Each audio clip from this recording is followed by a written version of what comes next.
நிறைய ஆஃபர்ஸோட டிஸ்கவுண்ட்ஸோட வேணும்னா கண்டிப்பாக வேலவன் ஸ்டோர்ஸ் ட்ரை பண்ணுங்கள்.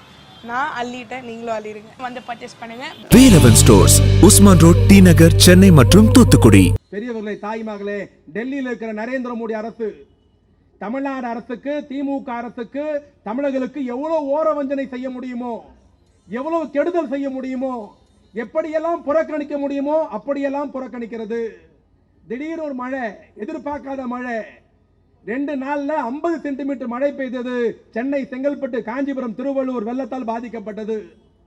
நான் பணிவோடு கேட்பது, இங்கு நடுநிலை வாக்காளர் இருக்கிறீர்கள், பெரியவர்களே, தாய்மகளே, இந்தியாவுடைய பிரதமர் திரு நரேந்திர மோடி அவர்கள் அந்த 3-4 மாவட்டம் பாதிக்கப்பட்டது. அங்க திருநெல்வேலி, தூத்துக்குடி, கன்னியாகுமரி பாதிக்கப்பட்டது. இந்த மழை வெள்ளத்தால் பாதிக்கப்பட்ட பொழுது குஷ்புவின் மாமியாரை பார்க்க தெரிந்த நரேந்திர மோடிக்கு சென்னை மக்களை பார்க்க தெரியவில்லையே, அதைத்தான் தவறு என்று சொல்லுகிறோம். நம்முடைய முதலமைச்சர் ஓடோடி வந்தார், சென்னை, காஞ்சிபுரம், திருவள்ளுவர் சுத்தி பார்த்தார், ஆறுதல் சொன்னார். மழை வெள்ளத்திற்கு ஒவ்வொரு ரேஷன் கார்டுக்கும் 6000 தந்த முதலமைச்சர், தமிழ்நாட்டு முதலமைச்சர் அண்ணன் தளபதி அவர்கள். நான் பணிவோடு கேட்கிறேன், மத்திய அரசாங்கம், மோடி அரசாங்கம், நாங்கள் தான் எல்லாம் என்று சொல்கிற மோடி அவர்கள், சென்னை மாநகர மக்கள் பாதிக்கப்பட்டார்கள், இதே செங்கல்பட்டு, காஞ்சிபுரம் மக்கள் பாதிக்கப்பட்டார்கள். டெல்லியில் இருக்கிற அரசாங்கம் நிதியுதவி செய்ததா? வெள்ள நிவாரணம் தந்ததா? நாட்டு மக்களுக்கு வாரி தந்ததா? இல்லையே. முதலமைச்சர் பேசுகிறார், கடிதம் எழுதுகிறார், நாடாளுமன்ற உறுப்பினர் போகிறார், TR பாலு போகிறார், நரேந்திர மோடிக்கு லெட்டர் தராங்க, அமித்ஷா பார்க்கிறாங்க. எதற்காக? தமிழ்நாடு பாதிக்கப்பட்டிருக்கிறது, மழை வெள்ளம் வந்திருக்கிறது, மிகப்பெரிய பேரழிவை சந்தித்திருக்கிறோம், பணம் தாருங்கள். என்ன பண்ண மோடி? நரேந்திர மோடி தான் எல்லாம் பண்றாரு சொல்றீங்கல்ல, என்ன பண்ணிருக்கிறோம் மோடி? சென்னை மக்கள் பாதிக்கப்பட்டிருக்கிறார்கள், செங்கல்பட்டு மக்கள் பாதிக்கப்பட்டிருக்கிறார்கள், காஞ்சிபுரம், திருவள்ளூர் மாவட்ட மக்கள் பாதிக்கப்பட்டிருக்கிறார்கள் என்று சொல்லி அவர் நிவாரணம் கொடுத்திருந்தால் நரேந்திர மோடியை பாராட்டி இருக்கலாம். நேற்று வரையில், ஏன் இன்னைக்கு இரவு வரையில், தமிழ்நாடு அரசு வைத்த கோரிக்கையை, முதலமைச்சர் வைத்த கோரிக்கையை இன்று வரையில் ஏற்காமல் தமிழ்நாட்டுக்கு ஒரு நயா பைசா கூட வெள்ள நிவாரணம் வழங்காத ஓர வஞ்சனை செய்கிற அரசுதான் நரேந்திர மோடியோட அரசு. யோசிக்க வேண்டாமா? என்ன செய்தார் மோடி? வரப்போகுது பாராளுமன்றத்துறை தேர்தல். இந்த தேர்தலில் யார் வெற்றி பெற வேண்டும், யார் வெற்றி பெறக்கூடாது, இந்தியாவின் அடுத்த பிரதமராக யார் வர வேண்டும் தீர்மானிக்கிற போகிற தேர்தல். பெரியவர்களே, தாய்மகளே, எழுதி வைத்துக் கொள்ளுங்கள், இந்தியாவின் அடுத்த பிரதமரை தீர்மானிக்க போவது அண்ணா அறிவாலயத்தில் உட்கார்ந்து கொண்டிருக்கிற தமிழ்நாட்டின் முதலமைச்சர் அண்ணன் தளபதி தான் என்பதை மறந்துவிடக் கூடாது. இன்னைக்கு எவ்வளவு ஓரவஞ்சனை செய்ய முடியுமோ, எப்படியெல்லாம் தமிழ்நாட்டை புறக்கணிக்க முடியுமோ அப்படியெல்லாம் மோடி தமிழ்நாட்டை புறக்கணித்துக் கொண்டிருக்கிறார். வாய்க்கிழிய பேசுகிற மோடி, வாய்க்கிழிய பேசுகிற நிர்மலா சீதாராமன், வரலாறு தெரியாமல் உணரிக் கொண்டிருக்கிற அண்ணாமலை தமிழ்நாட்டுக்கு வெள்ள நிவாரணம் வாங்க தந்தார்களா? தமிழ்நாட்டு மக்கள் தரவு நிதி தந்தார்களா? ஆனால் நம்முடைய முதலமைச்சர் 6000 தந்தார். டெல்லி கை வீசியது, டாடா காட்டியது, அல்வா தந்தது, தமிழ்நாட்டு மக்களுக்கு நிவாரணம் வழங்கவில்லை. இன்னைக்கு எப்படியெல்லாம் புறக்கணிக்க முடியுமோ, எப்படியெல்லாம் அரசாங்கத்துக்கு நெருக்கடி தர முடியுமோ அத்தனை நெருக்கடியை இன்னைக்கு மோடி சர்க்கார் ஆளுநரை வைத்துக் கொண்டு தமிழ்நாடு அரசுக்கு தருகிறது.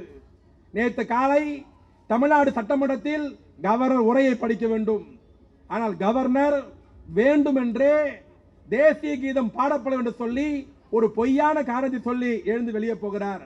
பெரியவர்களே, தாய்மகளே, மிகப்பெரிய கொடுமை என்னன்னு பாத்தீங்கன்னா, தேசிய கீதத்தை பத்தி RSS பேசுவது, பிஜேபி பேசுவது, RSS உடைய ஏஜென்டாக இருக்கிற RN ரவி பேசுவதுதான் உச்சகட்ட கொடுமை. ஏன், என்ன காரணம்? RSS உடைய ஆபீஸ் நாக்பூர்ல இருக்கு. 2002 வரைக்கும், இதை ஒரு பதிவாவே நீங்க எல்லாரும் போடணும். 2002 வரைக்கும் இந்திய அரசியல் சட்டம் அமுலுக்கு வந்து 1950 துவங்கி 2002 வரையில் RSS தலைமை அலுவலகத்தில் தேசிய கொடி ஏற்றப்படவில்லை, தேசிய கீதம் பாடப்படவில்லை. ஏன்னா RSS இப்ப இருக்கிற தேசிய கொடியை ஏத்துக்கிறது இல்லை, RSS இப்ப இருக்கிற தேசிய கீதத்தை ஏத்துக்கிறது இல்லை. 60 வருஷம் நாக்பூர்ல தேசிய கீதமும் தேசிய கொடியும் ஏற்றாத எந்த கும்பல் நமக்கு பாடம் எடுக்கிறான், நீங்க ஏன் தேசிய கீதத்தை பாடாம விட்டீங்க, ஆகவே கவர்னர் போனாருன்ட்டு. என்ன நியாயம்? இன்னைக்கு மோடி தமிழ்நாட்டுக்கு எவ்வளவு தொல்லை கொடுத்துட்டு இருக்கிறார். மோடி ஆட்சிக்கு வந்து 10 வருஷம் ஆச்சு.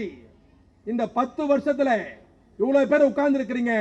மனசாட்சியில் கை வைத்து சொல்லுங்கள், 10 வருடத்தில் மோடியால் பலனடைந்த யாராவது ஒருவர் இந்த கூட்டத்தில் இருக்கிறாங்களா? என்ன சொன்னார் மோடி? 10 வருஷம் பிரதமர்.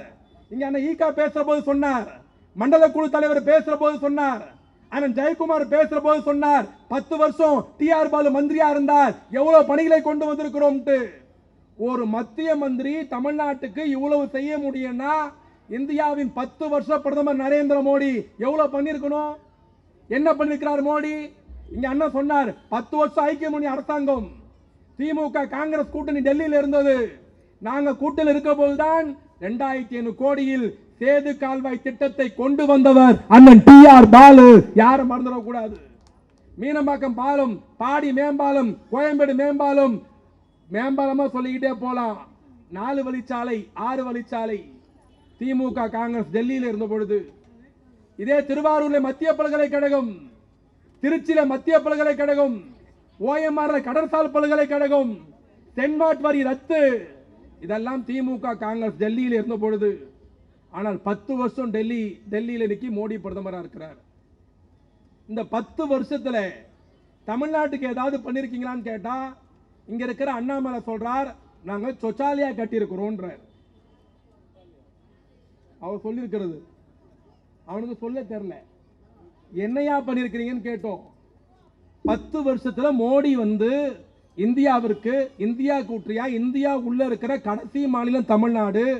தமிழ்நாடுக்கு என்னையா பண்ணி கேட்டா சோச்சாலியா கட்டி இருக்கிறோம். அப்படின்னா என்னையான்னு கேட்டோம். மோடி பிரதமராய் 10 வருஷத்துல தமிழ்நாட்டில் 500 கக்கூஸ் கட்டி இருக்கிறோம் அப்படின்னு அண்ணாமலை சொல்றாங்க. ஏண்டா எரும மாடு, இந்த 500 கக்கூஸ் கட்டுறதுக்கு பிரதமரா வரணும் அவசியம் இல்லடா. எங்க அண்ணன் காமராஜே தாம்பரத்தில் 500 கக்கூஸை கட்டி முடிச்சிட்டு வர்றான். இதுக்கேண்டா டெல்லி வரைக்கும் போனோம்னா பதில் சொல்ல மாட்டேங்கிறான். 500 கக்கூஸ் கட்டுறது ஒரு சாதனையா? சோச்சாலயா கட்டுறது சாதனையா? 10 வருஷம் மோடி இருந்தார். இவ்வளவு தாய்மா இருக்கிறீங்க பெரியவர்களை, தாய்மகளே, இன்னைக்கு ஒரு சிலிண்டருடைய ரேட் என்ன?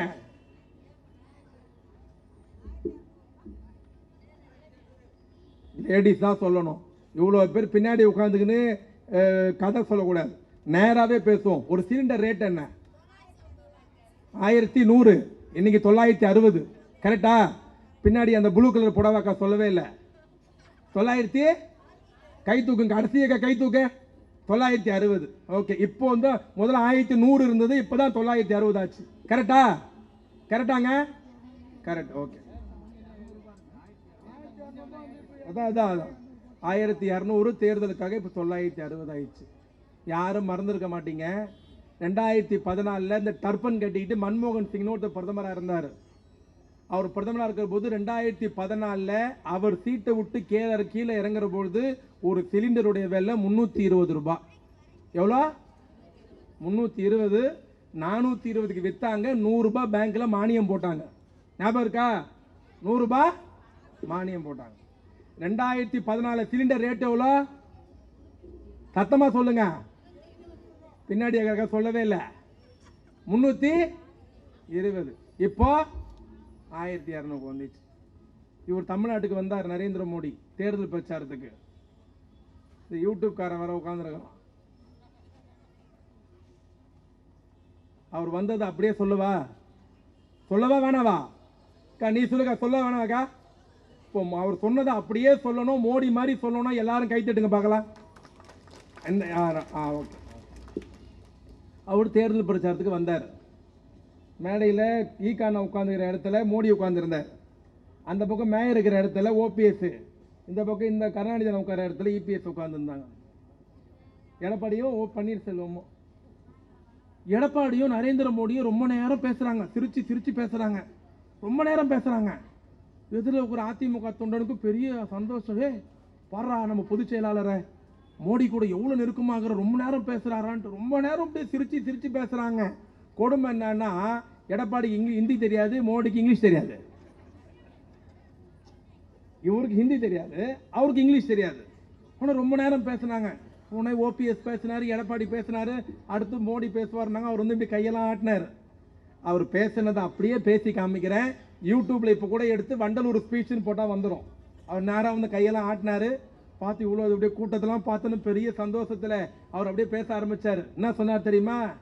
பாயோ बहनों मेरे प्यारे मित्रों, देश बचाऊंगा, गरीब का बेटा सत्ता में आऊंगा, एक एक सिलेंडर 300 रुपये को देऊंगा. எடப்பாடி ஒண்ணுமே புரியல, கை தட்டணும். அம்மா பேசுறான் பா பா புரியாது, கை தட்டார். ஒருத்தன் தமிழ்ல சொன்னான், பெரியவர்களே தாய்மார்களே, நான் ஆட்சிக்கு வந்தால், ஏழை தாயின் மகன் ஆட்சிக்கு வந்தால் ஒவ்வொரு சிலிண்டரையும் 300 ரூபாய்க்கு தருவேன். யார் தரனது 300 ரூபாய்க்கு? சத்தமா சொல்லுங்க. மோடி. இப்ப எவ்வளோ தரேன்னு சொன்னது? எவ்வளோ கொடுக்கறது? எவ்வளோ? பொட்டாசி மாசத்துக்கு பெருமாள் நாமம் போடுவோம், நம்ம போடுவோம்ல, அந்த நாமம் போடுறது நம்ம நல்லா இருக்கணும்ட்டு. முதல்ல நான் சின்ன வயசுல சொல்லலாம், எங்கள் வீட்டு பக்கத்தில் ஒரு பசங்களாம் நாமம் போட்டு கையில் சொம்பு கொடுத்து அனுப்புவாங்க, கோவிந்தா கோவிந்தான்னு கத்தணும். இப்போ ஒரு பிள்ளைங்களாம் போகிறது இல்லை, கூச்சப்படுதுங்க. கரெக்டாக்கா? எப்போ நான் பாப்பாட்டுப்பா எனக்கு வெக்கமாகுதுன்னு வீட்லேயே பண்ணிக்கிறலாம். நாமத்துக்கு எத்தனை கோடு? நடுவில் இருக்கிற கோடு என்ன கலரு? சிலிண்டர் என்ன கலரு? ஒரு கோடு போட்டாச்சு. மோடி நமக்கு ஒரு கோடு போட்டார். ரெண்டாவது கோடு, இந்த கோடு லேடிஸ்க்கு இல்லை ஜென்ஸ்க்கு. நீங்க தான் பதில் சொல்லணும்.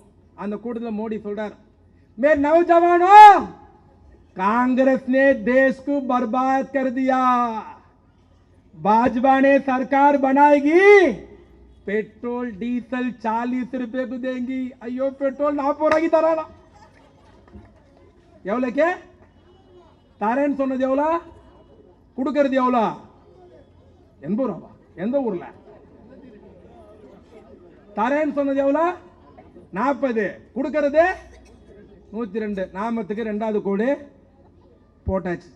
இப்போ மூணாவது கோடு தான் முக்கியமான கோடு. திடீர்னு நைட்டு சாயங்க நான் எங்கள் அண்ணாலாம் தஞ்சாவூர் பை எலெக்ஷனா அரவக்குறிச்சியில் எங்கேயும் இருக்கிறோம். திடீர்னு டிவியில் ஒரு ஃப்ளாஷ் நியூஸ் வந்தது, இரவு 8 மணிக்கு மோடி பேசுகிறார், எல்லாம் பாருங்கன்னா. எங்களுக்கு அதிர்ச்சி ஆயிடுச்சு. இவர் மேடையில் தானே பேசுவார், என்ன டிவியில் பேசுகிறாருன்ட்டு 8 மணிக்கு நாங்களாம் டிவி முன்னாடி போய் உட்காந்துருந்தோம். இவர் வந்தார், அப்படியே நேராக டிவி முன்னாடி வந்தார். கடகாடகாரன் படத்தில் கவுண்டர் மணி செந்தியில் பார்த்து சொல்லுவார், நீ எப்பப்போ எப்படி டைப்பாக மொழிப்பு எனக்கு தெரியும்டான். அந்த மாதிரி இருந்தாலும் சோகமாக மம்முன்னு மூஞ்சி வச்சுக்கிட்டு நேராக வந்தார். அவர் அப்படியே டிவியில் சொன்னார், இப்பயும் டிமானிட்டேஷன்ட்டு யூடியூப்பில் போட்டால் வரும். என்ன சொன்னார் தெரியுமா? भाइयों बहनों मेरे प्यारे मित्रों, देश बचाऊंगा, आतंकवाद खत्म करूंगा, काला धंधा बाहर निकालूंगा, 500,000 नहीं चलेंगे. मयरा आपोचिन्नु நாட்டை காப்பாற்றுவேன், வறுமையை ஒழிப்பேன், கருப்பு பணத்தை வெளியே கொண்டு வருவேன். நைட்டு 12 மணிலிருந்து 500,000 செல்லாதுன்னாரு.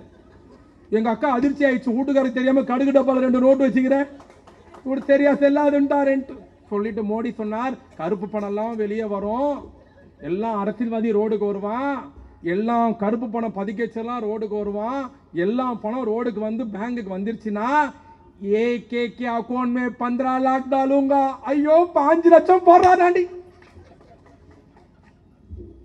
அவ்வளோதான். உடனே கூட்டான சந்திராகான்னு வந்து சொல்லிச்சு, மோடி 5 லட்சம் போட்டாருன்னா முதல்ல எதிர்விட்டு செல்வி வாங்கணும், அதே நானும் கூட வாங்கணும்ச்சு. அவன் வீட்டுக்கார போன வச்சு செத்தே போயிட்டான். அறந்துருச்சு. நானக்குழாக்கு வாய்ப்பே இல்லை, அறந்துருச்சு. 5 லட்சம் வந்துதா? மூணாவது கோடு போட்டாச்சு. இப்போ நாம போட்டா நம்ம என்ன சொல்லணும்? சத்தமா சொல்லுங்க. அந்த அக்காலாம் சொல்லல, சத்தமா. மோடி அரசுக்கு, மோடி அரசுக்கு. எங்களை எப்படிலாம் ஏமாத்துனீங்களா நீங்க? இதுல வேற பிஜேபி பாத்திருக்கிறா, மோடி 5 லட்சம் போறார், எல்லாம் அக்கௌண்ட் ஆரம்பிங்க. என்ன எல்லாம் பேங்க்ல போய் மோடி அக்கௌண்ட் ஆரம்பிச்சது. இதுல வேற ஒரு ஆயா ஒரு 6 மாசம் இருக்கும், நடக்கவே முடியல.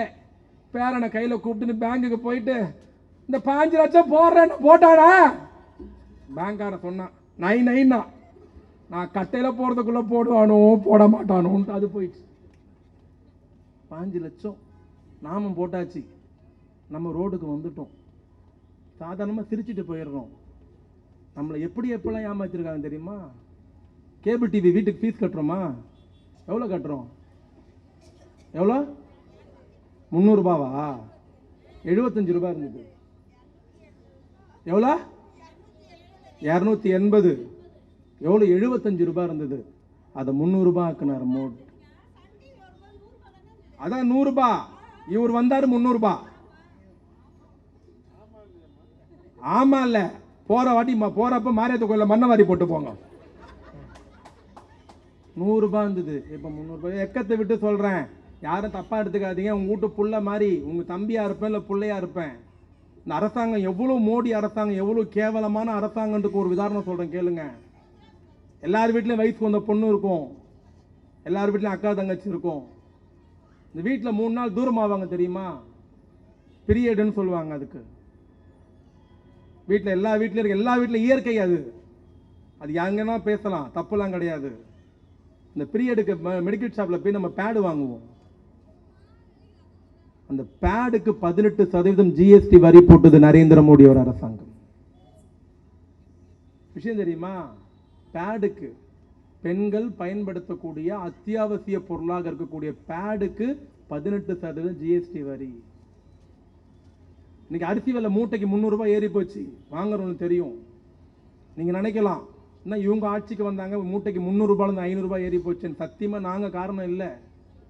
யார் காரணம் தெரியுமா? அரிசிக்கு ஜிஎஸ்டி வரி மோடி போட்டிருக்கிறார். அரிசிக்கு ஜிஎஸ்டி வரி. நீ ஹோட்டல்ல உட்கார்ந்து 2 இட்லி சாப்பிட்டா 13 ரூபாய் ஜிஎஸ்டி வரி.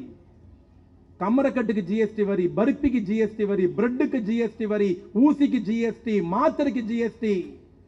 மோடி ஜிஎஸ்டி வரி எதுக்கு ரொம்ப குறைச்சிருக்காரு? அரிசிக்கா? இல்ல 18%. தோரம் பருப்பு உளுத்தம் பருப்புக்கா? இல்ல 15%. மாத்திரை ஊசிக்கா, டானிக்கா, பேடுக்கா? இல்ல, அதுக்கெல்லாம் 18% ஜிஎஸ்டி வரி. அப்ப எதுக்குப்பா இந்தியாவில் ஜிஎஸ்டி வரி ரொம்ப கம்மி வரி எதுக்குப்பான்னு கேட்டீங்கன்னா, யார் வைரம் வாங்குறாங்களோ வைரத்துக்கு 1% ஜிஎஸ்டி வரி. நாங்க இது வைரம் நீங்க வாங்குவீங்களா? வாங்குவீங்களாக்கா? வைரம் வாங்குவோமா? வாங்குற நிலைமையில இருக்கிறோமா? அடுத்த மாசம் வீட்டு வாடகை தர நமக்கு பிரச்சனையாகுது. உண்மையா இல்லையா? ஆனால் அரிசிக்கும் இட்லிக்கும் பருப்புக்கெல்லாம் 18% ஜிஎஸ்டி வரி. வைரம் வாங்க போனா மட்டும் 1% ஜிஎஸ்டி வரி. யோசிக்க வேணாவா? மோடி யாரை ஏமாத்துறார்? இதுல வேற பிஜேபிக்கார சும்மா பாத்திருங்களா மோடி தமிழை வளர்க்கிறாருன்னா நான் அதிர்ச்சி ஆயிட்டேன். மோடி எப்படா தமிழை வளர்த்தாருன்னு. அவர் தமிழை வளர்க்கிறாரு, எப்படா வளர்த்தாருன்னு. அவர் எப்பொழுதெல்லாம் தமிழ்நாட்டுக்கு வருகிறாரோ அப்பொழுதெல்லாம் தமிழ்லயே பேசுறாருன்னா. அவர் என்னடா தமிழ்ல பேசினாருன்னு அவர் வீடியோ போட்டு பார்த்தேன். அப்படின்னா தமிழ்ல பேசினாருன்னு அவர் உடனே தமிழ்ல பேசுறார். பெரியவர்களே, தாய்மார்களே, நாமளுக்கு பாரதியார் தெரியும், திருவள்ளுவர் தெரியும், நாம ஊர் மேல போதுன்னு. அது ஊருக்கு போறாராம் அவரு. டேய், இதாடா தமிழ் வளர்க்கிறது? எங்க மோடியை போல் அமித்ஷா போல் கொடுமாடா. அதெல்லாம் கேட்டா இவங்க தான் தமிழை வளர்க்குறாங்களா, நம்ம இவங்க கிட்ட போனாதான் நம்ம நல்லா இருப்போமா. நம்ம எல்லாம் ஊருக்கு போவோம், எல்லாருக்கும் ஊர் இருக்கும். சிலருக்கு மரக்காணம் இருக்கும், சிலருக்கு செங்கல்பட்டு இருக்கும், சிலருக்கு திண்டிவானம் இருக்கும். நம்ம ஊருக்கு போனால் என்ன பண்ணுவாங்க? அண்ணனோ தம்பியோ அக்காவோ யாரோ போனால் வீட்டில் மேய்ஞ்சின்னு இருக்கும், தோட்டத்தில் நாட்டுக்கோழி, அதை பிடிச்சி சமைச்சு கொடுப்பாங்க. உண்மை தானே? அந்த கோழியை பிடிக்க எப்படி போவான் பையன்? கோழிக்கிட்ட நேரம் மைக்கில் போய் வருக வருன்னு வரவேற்கிறோம் அப்படியா சொல்லுவான்? கோழி என்ன சொல்லுவான்? என்ன சொல்லுவான்? பண்ணுவான். கோழி நினச்சிக்கிட்டான் நம்ம மொழியிலேயே பேசுறான், நம்ம ஜாதிகாரனா இருப்போம் பொழுது. அவங்கிட்ட போனா நம்ம சேஃபா இருப்போம். அந்த கோழி மாட்டிச்சுன்னா அது எங்க இருக்கும்? எங்க இருக்கும்? குக்கர்ல தான் இருக்கும். மோடி தமிழ் பேசுறாரு, நம்ம அவர்கிட்ட போனா நம்ம எங்க இருப்போம்? பிச்சை தான் எடுக்கணும். எப்படியே பிச்சை தான். நம்ம விளையாட்டு சிரிக்கிற சொல்றோமா? என்னங்க பண்ணிருக்கிறார் மோடி? சிலிண்டர் விலை ஏறி போச்சு, டீசல் விலை ஏறி போச்சு, பெட்ரோல் விலை ஏறி போச்சு, ஜிஎஸ்டி ஏறி போச்சு, மருந்து விலை ஏறி போச்சு, இன்னைக்கு அரிசி விலை ஏறி போச்சு. மோடி தமிழ்நாட்டுக்கு வந்து என்ன பண்ணிருக்கிறார்? என்ன செய்திருக்கிறார்? 10 வருஷம் நீங்க ஆட்சிக்கு வந்து என்னடா செஞ்சீங்கடா? ஜெய் ஸ்ரீராம். டேய், நீங்க என்ன செஞ்சு? ஜெய் ஸ்ரீராம். இல்லடா நீங்க என்ன? டேய் ஜெய் ஸ்ரீராம். டேய், இதெல்லாம் ஓகேடா, என்னடா சொல்ல மாட்டானுங்க. என்னடா பண்ணி நாங்க ஆட்சிக்கு வந்தோம்டா, ஹாஸ்பிட்டல் கட்டணும், பஸ் ஸ்டாண்டு கட்டணும், மாசம் 1000 ரூபாய் கொடுத்தோம், பொம்பளை பசங்க படிக்க 1000 ரூபாய் கொடுத்தோம், ஃப்ரீ பஸ் பாஸ் கொடுத்துருக்குறோம், நாங்க இவ்வளவு பண்ணிருக்கிறோம்டா. நீங்க 10 வருஷம் ஆச்சுன்னா என்னடா பண்ணீங்கன்னா பதில் இல்லை. மோடி ஆட்சியில இந்த 500,000 செல்லாதுன்னு தெரியுமா? எல்லாம் மறந்துட்டு இருப்போம். நேத்து என்ன குழம்பு வச்சுன்னு இன்னைக்கு தெரியாது நமக்கு இல்லையா? அந்த கட்டத்தில் நம்ம போயிட்டு இருக்கோம். 500,000 செல்லாதுன்னாரு. நல்லா யோசிச்சு பாருங்க. அன்னைக்கு பேங்க்ல எந்த கோடீஸ்வரன் பணக்கார அரசியல்வாதி நின்னானா? ஏழை தான் நின்னான். 500,000 செல்லாதுன்னு சொல்லி அந்த 40 நாள்ல 1000 பேர் செத்து போயிட்டாங்க. 1000 பேர்.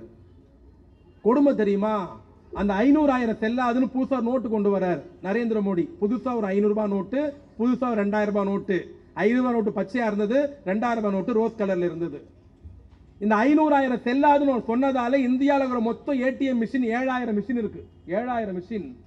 அந்த 7000 ஏடிஎம் மிஷினை மாத்தி ஆகணும். ஏன் மாத்தணும்னா, முதல்ல இருந்த 1000 ரூபாய் நோட்டும் முதல்ல இருந்த 500 ரூபாய் நோட்டு பிரகாரம் தான் செட்டப் இருக்கு, செட்டிங் இருக்கு.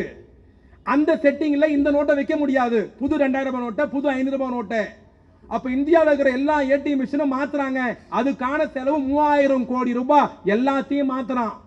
எப்படி மாத்துறான்? புது 500, புது 2000, 3000 கோடி செலவு பண்ணி எல்லா மிஷினையும் மாத்தியாச்சு. புது 2000, புது 500 வச்சாச்சு. நாசமா போனவன் 6 மாசம் முன்னாடி சொல்றா 2000 ரூபாய் செல்லாதுன்னு சொன்னாரா இல்லையா? 2000 ரூபாய் 2000 ரூபாய் கொண்டு வந்தது யாரு? கொண்டு வந்தது அவர் தானே. என்ன சொல்லி கொண்டு வந்தார்? கருப்பு பணத்தை ஒழிக்க புது பணம் கொண்டு வரேன்னார். இப்ப எதுக்காக 2000 மட்டும் செல்லாதுன்னு சொன்னீங்க? அப்ப 3000 கோடி ரூபாய் என்ன ஆச்சு? மக்கள் பணம் வீணா போச்சு இல்ல? சரி, நீங்க கருப்பு பணத்தை ஒழிக்கிறேன். நீங்களே எவ்வளவு கருப்பு பணம் ஒழிச்சீங்க? எவ்வளவு கருப்பு பணம் வெளியே வந்தது? கொடுமை என்னன்னு பாத்தீங்கன்னா, இந்த புதுசா நோட்டடிக்கான செலவு இருக்குல்ல, 500 ரூபாய் நோட்டோ 2000 ரூபாய் நோட்டும், அதுக்கான செலவு அளவுக்கு கூட கருப்பு பணம் வெளியே வரல. நம்மளை ஏமாத்திட்டாங்க, நம்ம காதுல பூ சுத்திட்டாங்க. சரி, மோடி யாருக்கு தான் பண்ணிருக்கிறார்? எந்த ஏழைக்காவது பண்ணாரா? எந்த தாய்மார்க்காவது பண்ணாரா? எந்த மாணவனுக்காவது கல்வி கடன் கிடைத்ததா? எந்த மாநிலத்துக்கு திட்டம் கொடுத்தாரா? இல்லை. யாருக்கு பண்றார்? அதானிக்கும் அம்பானிக்கும் பண்ணுகிறார். அதானிக்கும் அம்பானிக்கும் தனியார் வங்கிகளில், அரசாங்க வங்கிகளில் கடன் தள்ளுபடியாவது. ஆனால் கல்வி கடனை தள்ளுபடி செய்ய மறுக்கிறார்கள். விவசாய கடனை தள்ளுபடி செய்ய மறுக்கிறார்கள். இன்னைக்கு ஏழை மக்கள் பிச்சை எடுக்கிற நிலைமைக்கு வந்துட்டாங்க. இந்தியால வேலையில்லா திண்டாட்டம் அதிகரித்திருக்கிறது. நான் ஆட்சிக்கு வந்தால் ஆண்டுக்கு 2 கோடி பேருக்கு வேலை தருவேன்னார். 10 வருஷம் ஆச்சு. 20 கோடி பேருக்கு வேலை கொடுத்திருக்கணும். 20 கோடி பேர் வேணா. இந்த 10 வருஷத்துல 2 கோடி பேருக்கு மோடி வேலை கொடுத்தாங்கன்னா கொடுக்கல. சரி, யாருக்கு வேலை கொடுக்கறாங்க? யார் வேலையில சேர்றா? தமிழ்நாட்டில் இருந்து மத்திய சர்க்கார் பணிக்கு போனவங்க. இந்தியன் ஆயில் கார்பரேஷன்ல தமிழனுக்கு வேலை இல்லை. துறைமுகத்துல தமிழனுக்கு வேலை இல்லை. ஏர்போர்ட்ல தமிழனுக்கு வேலை இல்லை. ரயில்வேல தமிழனுக்கு வேலை இல்லை. கேந்திர வித்யா பள்ளிக்கூடம் தமிழனுக்கு வேலை இல்லை. வருமான வரித்துறையில வேலைக்கு எடுத்திருக்கிறான், தமிழ இல்லை. இப்படி எந்த துறையிலும் மத்திய அரசு பணியில் தமிழனுக்கு வேலை இல்லை.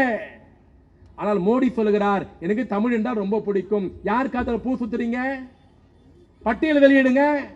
10 வருஷம் நீங்க பிரதமராய் தமிழ்நாட்டில் இருந்து மத்திய சர்க்கார் பணியில சேர்ந்தவங்க எத்தனை பேர் அறிக்கை விட முடியுமா? பார்லிமெண்ட்ல சொல்ல முடியுமா? ரயில்வேல வேலைனா தமிழன் வேண்டாம், துறைமுகத்தில் வேலைனா தமிழனுக்கு கிடையாது, ஏர்போர்ட்ல வேலைனா தமிழனுக்கு கிடையாது, வருமான வரித்துறையில வேலைனா தமிழனுக்கு கிடைக்காது. ஆனா தமிழன் ஓட்டு மட்டும் வேணுமா? பெரியவர்களே, தாய் மகளே, சிந்தித்து பார்க்க வேண்டும்.